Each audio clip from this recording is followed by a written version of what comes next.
Right, so welcome to Dr. Carl Society Mission. This is the second part of the physics for children and adults together. So we start the lectures to the level of primary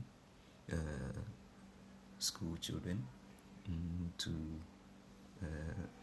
GHS to SHS and then university, and we also look at the postgraduate part aspect. Okay, so advantage to the adults is you have the opportunity to at least get the teachings from the lowest the lowest possible explanations. Okay, right, so at least you'll be able to understand the concept. Now we are on the second part, so we are looking at the coefficient of restitution. So when it comes to collision, we can have elastic collision. That is where we have both kinetic energy before and kinetic energy after being the same at the same time to the momentum, total momentum, okay, before and after, of course, are also the same. Okay, momentum before is equal to momentum after collision, right? And that is conserving all forms of collision, whether elastic or inelastic. But in elastic collision, apart from the conservation of momentum, there's also conservation of kinetic energy. So we want to see the kinetic energy before and then having the same kinetic energy after collision. So because mass is the same, then we should be evaluating the velocities. Okay, right. So let's say after if you are moving to two objects are moving to the point of colliding, at the point when they are moving with different net forces. Okay, now at the point of collision, okay, they would have a common force, or they will have the same force that will be that will be involved in the collision or the contact force. Okay, that contact force is the same for both, just that it will be in opposite direction. Like we said, it will be in opposite direction. Okay, so because it's in opposite direction and it's the same, after the impact, the time of impact, the momentum, they will determine that particular force. Okay, so the time of impact will have the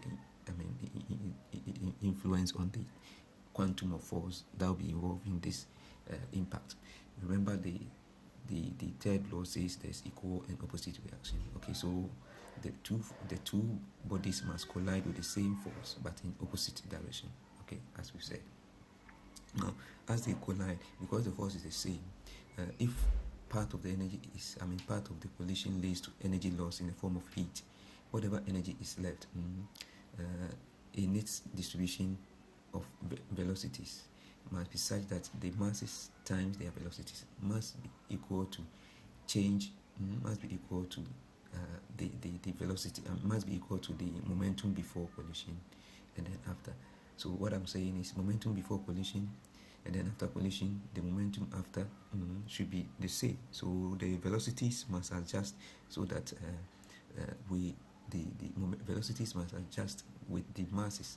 The masses are constant, so the velocities must adjust such that the momentum before will be equal to momentum after.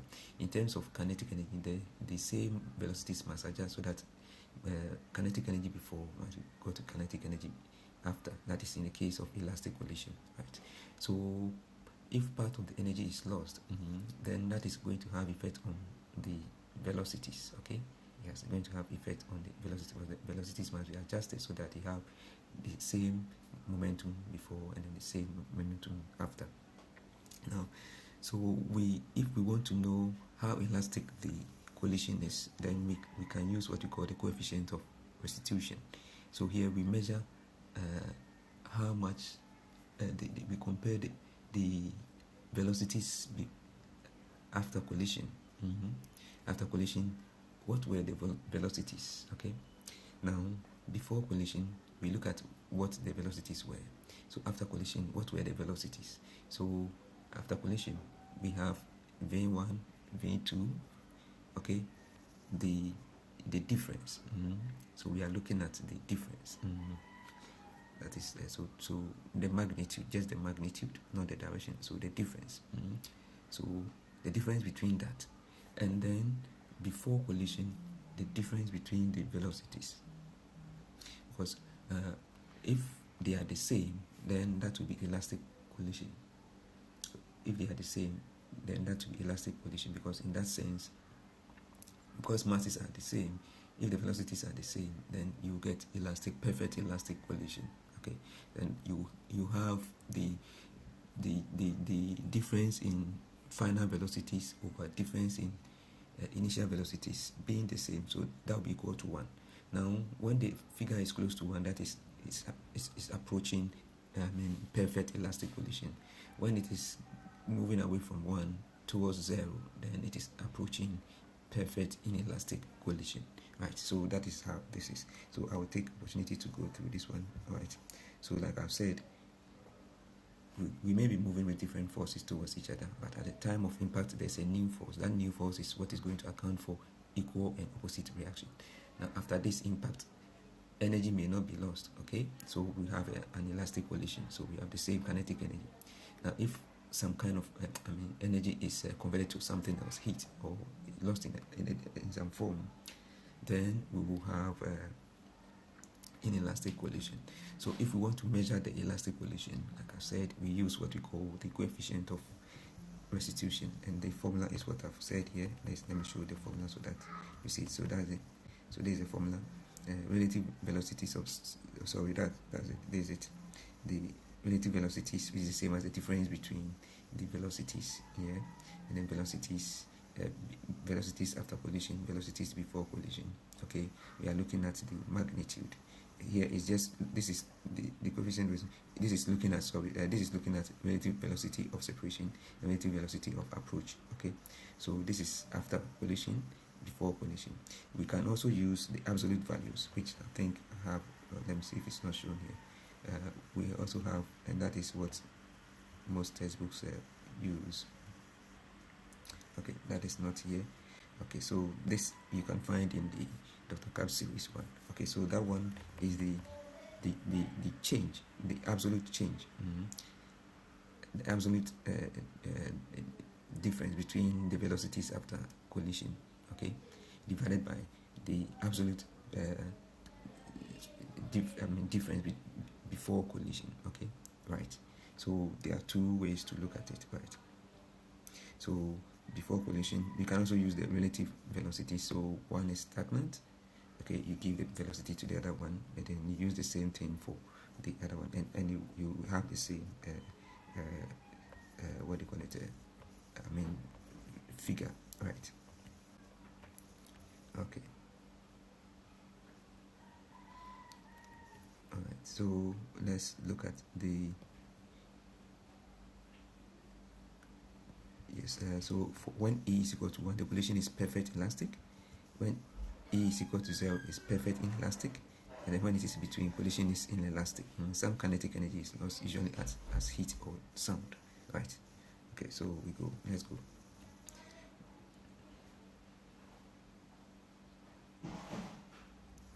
Now we can also look at the projectile kind of equation. So in the projectile equation, we have the displacement. Displacement will follow the Cartesian graph.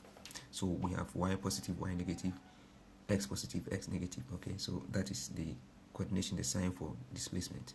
Okay, the reference being the 0, 0 coordinate. Right. So when it comes to velocity when you are moving up, that's positive. When you are coming down, it's negative. Of course, that will follow the displacement signage. This is because, let's say, if you are moving from origin upwards, your initial velocity is 0. Okay, your initial displacement is 0, and as you move up, the final velocity becomes bigger. So if you want to find the change in displacement, which will be the change in displacement over time, which will be for velocity, then you're going to have the final velocity, the final displacement bigger than the initial one, and that is going to give you a positive value.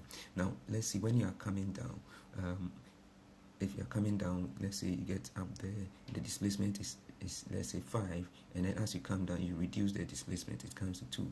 So your final velocity is then, your final displacement is 2. So 2 minus your 5, you are going to get a negative figure, and that is what is going to make your velocity negative, right? So that is the relationship. When it comes to the acceleration due to gravity, it is always pointing downwards, it's always pulling you downwards, so downwards it becomes negative, right? It's always negative. So that is how you can use, this is the approach you can use to deduce your formulas for projectile. So when the projectile is shot upwards, it's shot at an angle. Because it's shot at an angle, it will have, it's a vector, so part of it will be in the vertical, part of it will be in the horizontal. We'll come to it, but I'm just giving brief lessons so that when you get there, we can go through smoothly. So the component of the initial velocity in the vertical will give us all the calculations, the formulas, the first, the linear equations that we had, the 4 equations will give us all. So your initial velocity times your initial velocity, your final velocity, will tell the distance you are going, or you can find even the average initial and final, and then get the highest point you can get, or you use the other, depending on what you want. The 4 equations use the same thing. You have your initial velocity as in the vertical will always be sine, so sine sine the angle. That's the initial. And then your final velocity is 0 because it's being shot upwards. The final one, it gets to the highest point, it stops moving, so that is 0. Now you can do the same for horizontal. The horizontal initial velocity will be u cos your angle. Okay, so the final u, we can't tell. This is going to be the same because we don't have gravity going against it. In the horizontal sense, there's no force acting against it. Yes, in reality we can have the resistance, the wind, okay, or the air providing resistance less, but if we say it is negligible, or we neglect that air resistance, okay, then virtually we do not have any horizontal component opposing the horizontal, the horizontal velocity of the projectile, right? So that's it. Then where the projectile is shot at on a cliff, then we have our reference point. We have some distance below our reference point, so that should be taken into consideration, right? Okay, so that we know the reference point and then what is taken into consideration. You can also assume the reference point is still the earth, the lowest part, and in that case you must give some distance above the reference point to account for the other parameters in the equation, right? Of course, the time will tell where the type of distance and the type of velocity at every point. So if you have a particular time, it will tell whether you were then in flight going up, or you were then coming down, right? So that will depend on that. Okay, so that is just a brief narration. Now let's go. Right, so this is it. Let's see. So displacement, we've talked about the displacement coordinates. So I will not. So we go. Now we come to the projectile. So the projectile is launched from the ground. Okay. So we have this one, the horizontal one. Okay. Now when that's a level ground. Okay. So we have this as a horizontal one. We have this as a vertical one. Okay. Like we said, horizontal is cos, and then the vertical is sine. Now the acceleration. Okay. Acceleration horizontal we don't have in this constant velocity. All right. Because I said the gravity doesn't act in a horizontal way, that's vertically, so we don't have any opposing force there, so there's no change in velocity there. So because there's no change in velocity, we do not have any acceleration, right? Or there's no force opposing it for us to have the change in velocity to have an acceleration. Since there's no change in velocity is the same, then it is acceleration is 0 there. Now remember that when you have two forces opposing each other, of course at the point that they become equal, either the body stops or keeps on moving with the same velocity in a straight line. Okay, like we said, that talks about the first law of Newton's first law, inertia. Okay, so either remains at rest or forever keeps on going the same velocity in a straight path. Okay, right. Oh, yes, that's it. So the horizontal part we can also have, like you said, course is there, and then the time factor you multiply by your time factor. So that's it. Now the vertical motion equations, we have to model the linear equations that we have, the equations that we have, and so we substitute. Okay, and this is it. The vertical one will be u plus at. So our u is here, and then at g becomes negative, right? Now displacement is your displacement, as you have you used to have s ut plus that, so your y becomes your displacement.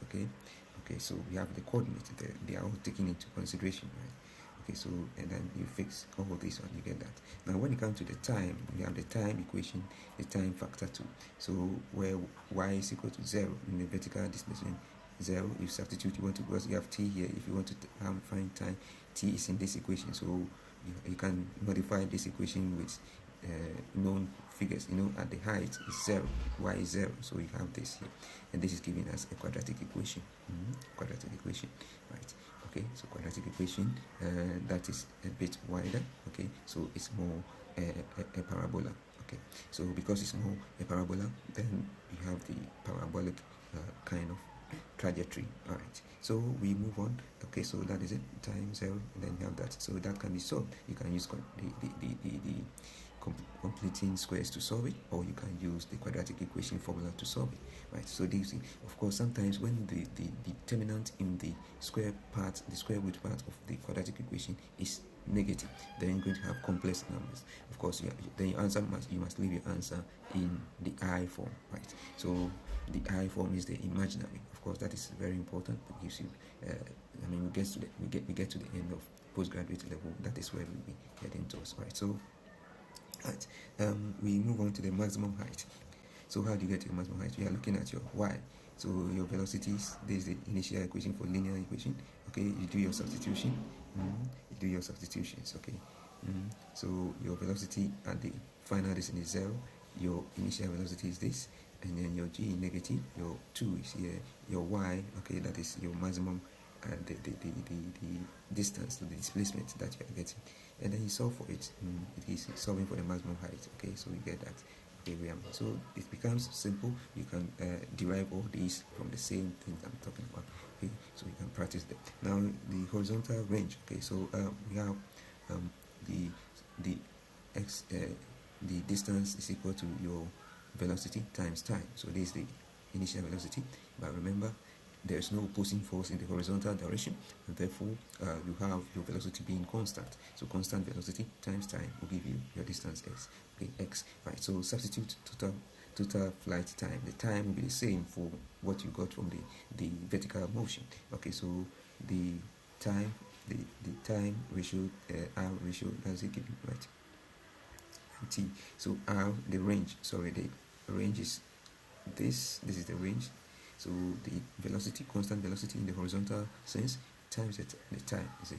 So this is the constant velocity, and this is the time factor we got from the vertical analysis of the equation for time.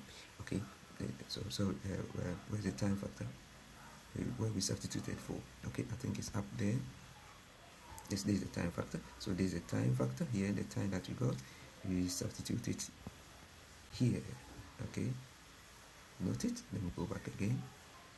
So it's 2u sine theta over g, and then you have the same thing, 2u sine theta of this, and this you can simplify, because again you get your answer as that. Okay, so using the trigonometry identity, okay, because you have sine and cos here, so you can look at that equation where you have that. So it falls in that it is 2, this sine theta cos theta will be equal to this sine 2 theta here. So the range is given as this, as we see here. So this is the identity. Okay, so your range, which is equal to this, can be rewritten as that, right? Okay, so if you want to have your range, horizontal range, then you can have that here, ut, this and that. Okay, so your sine, and then 2 times the angle. Okay, u squared, initial velocity squared, times sine 2 times of this divided by g will give you the range, the horizontal range r, right? Right, so I think that is it. So this is when you are given acceleration g, you don't have time, time not given, and then the angle is given to you, you can find the range. Okay, but if you have the angle given to you and time given, okay, then you can just use this equation to get your answer, right?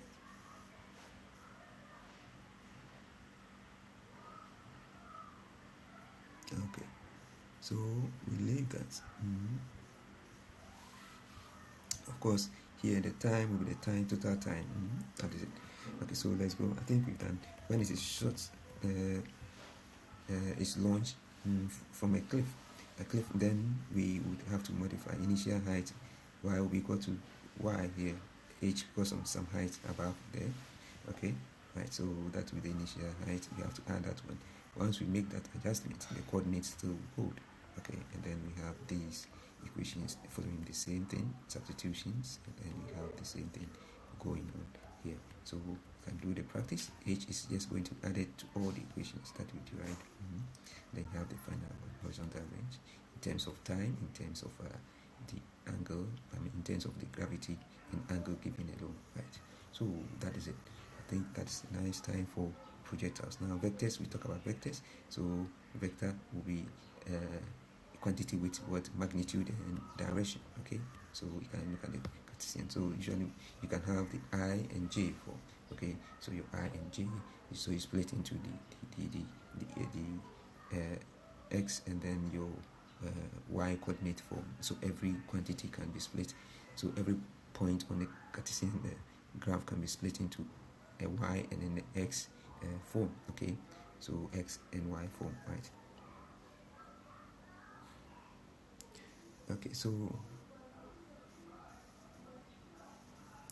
your I for your X, and then your B for your Y. Okay, so the unit on the X1, the unit on the X, the unit on the Y. Okay, so if it is summation and subtraction, you do the same and then leave your answer as it is. Okay, but when it is the actual component together, then you may have to look at it well, right? So that is it. That example is given here. So here we have this. Okay, right? So displacement of in the X. So let's say we walk 3 meters to the east, and then 4 meters to the to east, and 4 meters north. Our final displacement. Okay, we have the X component as 3, the Y component as 4. So the final displacement is D. In terms of I and J, we will have the 2, 3I and J. So if you want to have the actual figure, then we have a way of multiplying using the Pythagoras theorem. Okay, so using that, it makes it easier to add and subtract. Okay, now if we make some more movement, we can use the same adjustment again. We can add on to the y's and add on to the x. Okay, and then we can get the answer. Okay, right. So if you have to subtract 2, we do the same subtraction. It will give us the leftover displacement. Okay, so displacement in X and then displacement in Y, and that is using the IJ system, right? Okay, so that is what we are doing here. That's what is happening for the subtraction.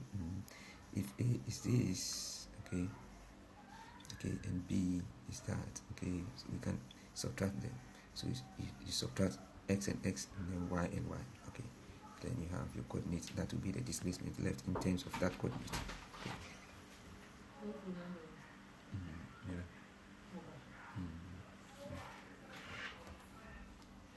Okay.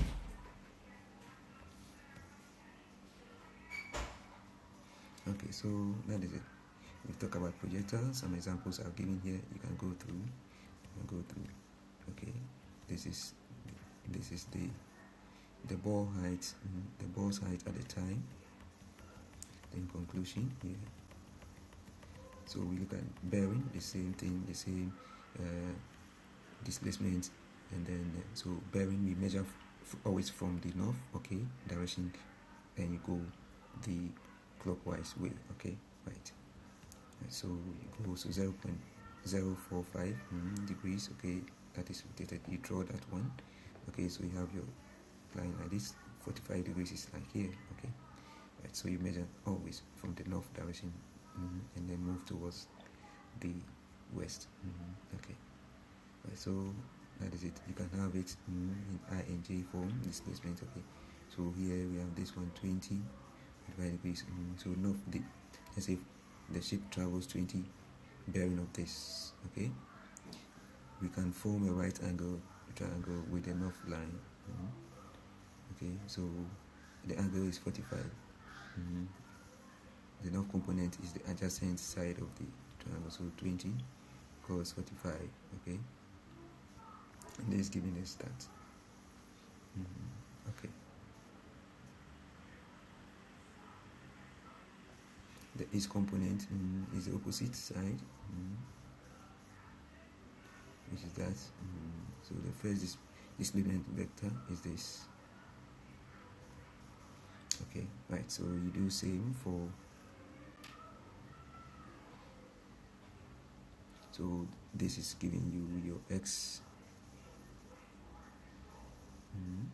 this is giving your x component, this is giving your y component. Okay, then the second one, for the second leg, the ship moves 30 nanometers bearing this. Okay, so we are interested in the acute angle, so you find, you subtract to get that. Okay, now you find that same thing, you find the component in the x, component in the y. Okay, now you want to find the final displacement. You add them like we did for the first one, and then that gives you the displacement here. Right, so we're doing more of these calculations. Okay, right.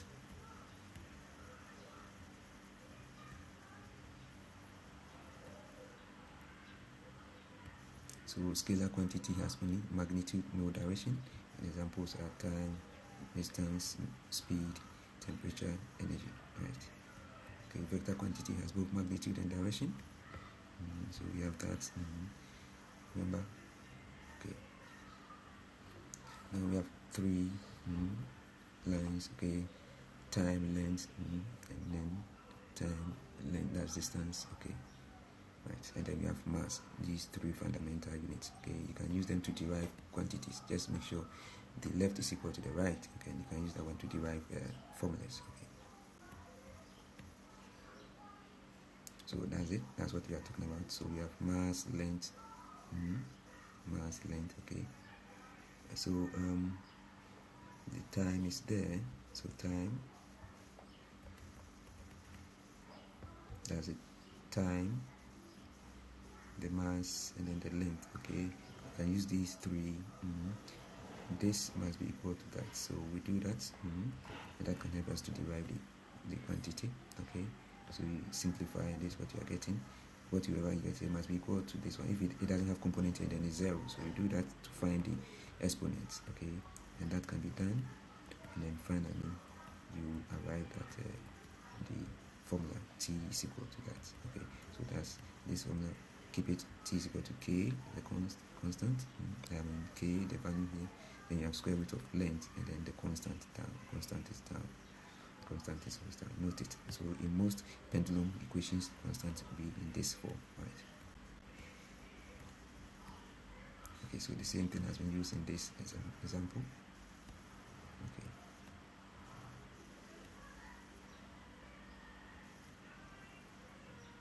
We'll come to this later. Thank you.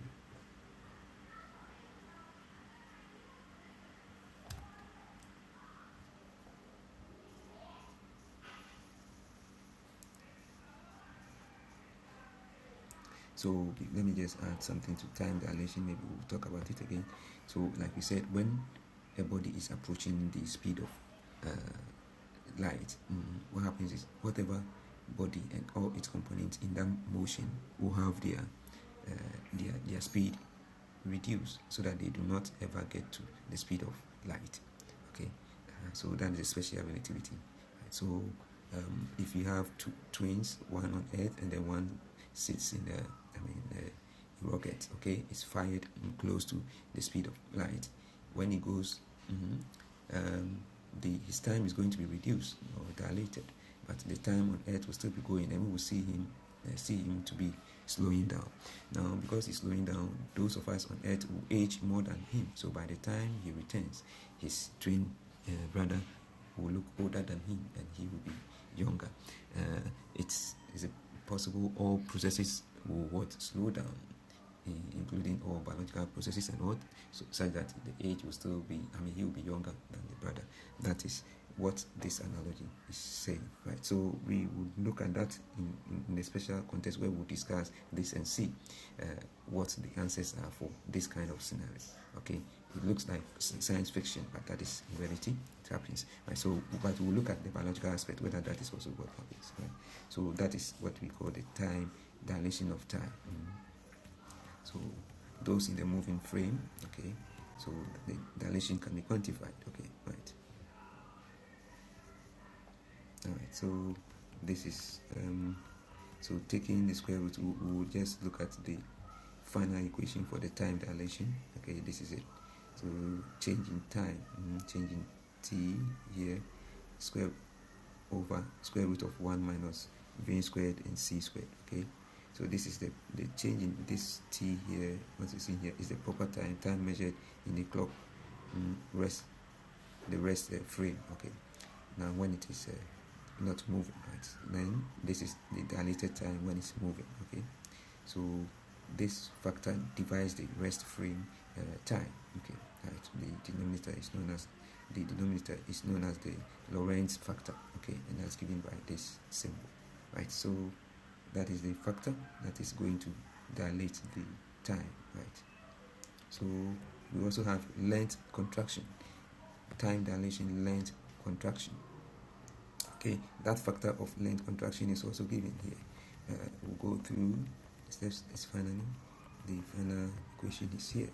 So this is the length LO is the proper length, okay, and then the contracted length is this L, okay.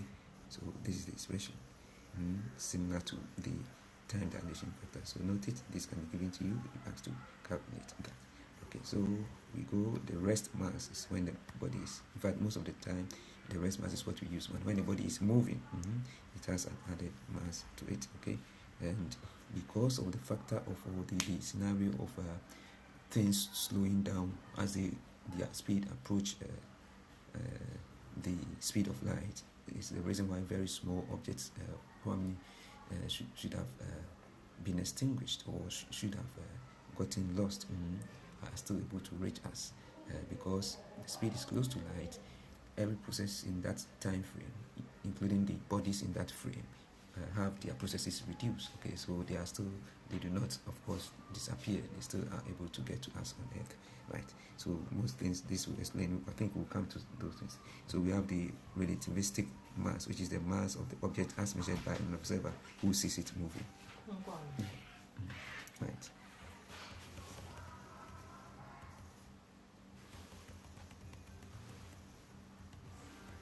Okay, so that ends it. And so this explanation to the 8-year-old, like I said, is a typical example that I always use. So yes, the twins will be the best explanation for them to understand. Okay. So as I said, we take care of the kids in our explanation in some areas of interest.